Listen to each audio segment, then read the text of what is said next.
of the NFL and their new jerseys. Look at this rookie camp. And yes, we did set it up like actual campsites. You see the Packers there, the Seahawks, the Cowboys, so many teams, the Eagles as well, who have begun their rookie camps. We're going to check in on all of them, get the latest from there as we welcome you into NFL Live. So glad that you are with us here. Jeremy Fowler joins us. He is my suit twin today. We planned this. We didn't really, but great minds think alike. Yeah, exactly. Nothing like a good gray suit. Jeremy's got a lot of news, insights. We got Tim Hasselbeck, Davian Woody with us throughout, and Jordan Reed is going to join us for his way too early 2026 mock draft, but I got to say it's never too early for that. Let's begin, though, in Green Bay. We're going to hear from rookie wideout Matthew Golden. Here's what he told Jordan Love when he reached out.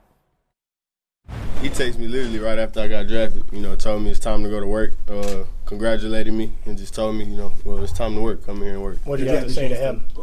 What did you have to say to him? Oh, I'm ready. Yeah, I'm ready. I've been waiting for this moment my whole life, and to be here, like I said, I'm gonna be present, but I'm gonna let my presence be known. I'm gonna come in here and compete. He's so much fun. He was great in front of that home crowd at the draft in Green Bay as we welcome in Rob Demovsky, of course, our Packers reporter who was there today. Rob, how do the Packers plan to use Golden? Laura, I'm sure you remember Matt LaFleur saying right after they picked Golden that he FaceTimed Jordan Love, and Jordan Love joked that I've got to get that arm loosened up to throw those deep balls to Golden's 4.29 second speed. But in all seriousness, what the Packers love about Golden is his versatility. They think he's more than just a deep threat receiver. Now, I asked LaFleur today, as rookie minicamp started, if he's already started to put things into the offense for Golden, and he said while he hasn't done that, he did during the evaluation process tell general manager Brian Gutekunst, this is how I envision using him. Obviously, Gutekunst must have liked what he heard because he went ahead and drafted him. But LaFleur said one other thing. He goes, I know that there's going to be something positive that pops up that we're going to see that we didn't see on tape that we'll be able to use with Golden. And he's going to start that process here at rookie minicamp when they hit the practice field tomorrow. Now, one note, Laura, about a veteran, the ongoing saga between the Packers and Jaire Alexander. They're all pro cornerback. Is he going to play here? Is he going to get cut? Is he going to get traded? LaFleur did say that Alexander was not here this week for the voluntary in-person team activities. That's interesting to note because Alexander did take part last week when they did things virtually. They kept the players away because of all the stuff around here with the draft and logistically. So Alexander was part of the virtual stuff but was not here in person this week.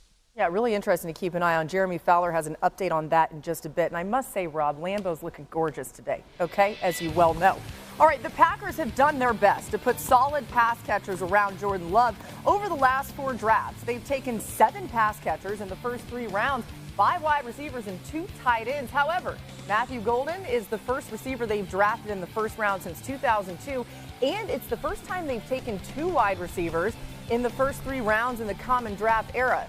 Somebody's going to say, Aaron Rodgers, saying, where was that when I was here? Anyway, Tim, a lot of receivers for Jordan Love. What do you think, though, specifically about the addition of Matthew Golden?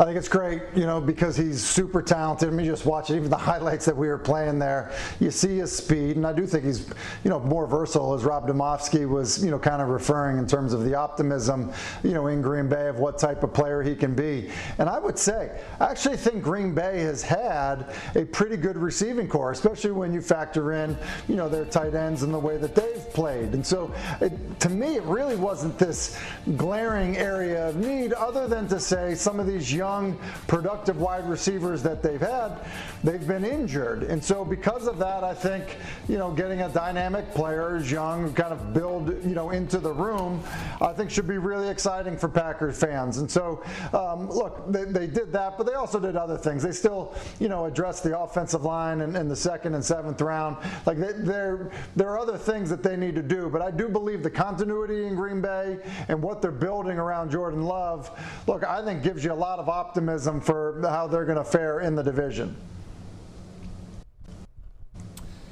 Yeah, listen, Tim brings up a lot of good points. That receiving core is going to be one of the best, one of the more young and dynamic receiving cores in the league. I think defensively, they've continued to add pieces there, and I think that defense needs to continue to elevate. But ultimately, this falls on Jordan Love.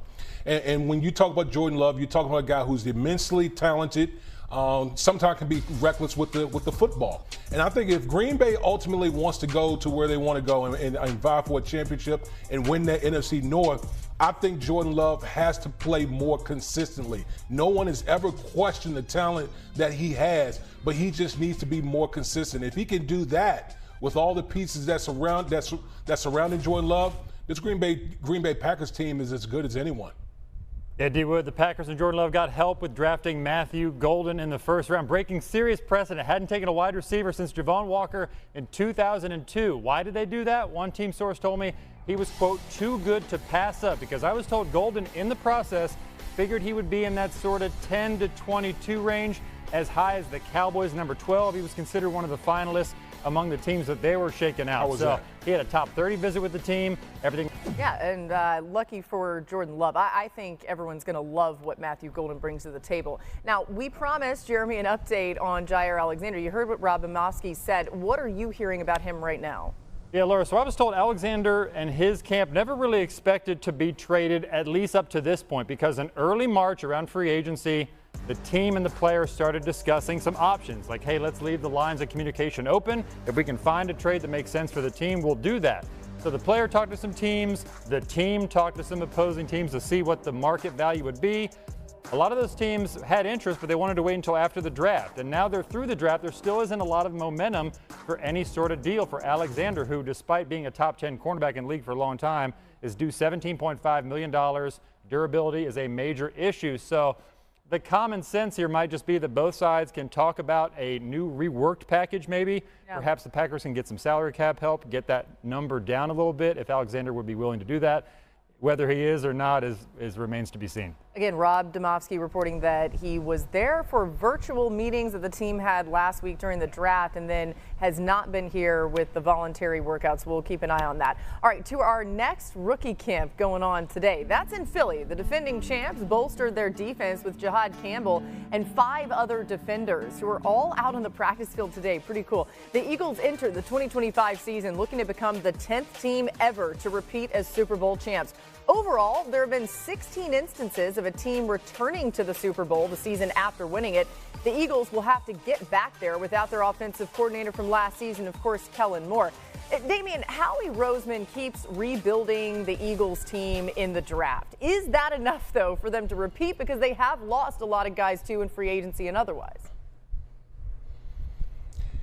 Yeah, listen, some of those guys have graduated from the program, but the one thing that Howie Roseman has always done is a master at restocking. Sometimes with Howie Roseman, he's zigging while everyone is zagging. So he goes out here in the first round, he gets Jahad Campbell, the linebacker out of Alabama, and you're talking about, a guy who's just, ultra athletic, fast, comes downhill, and then all the other picks that they added on the defensive side of the football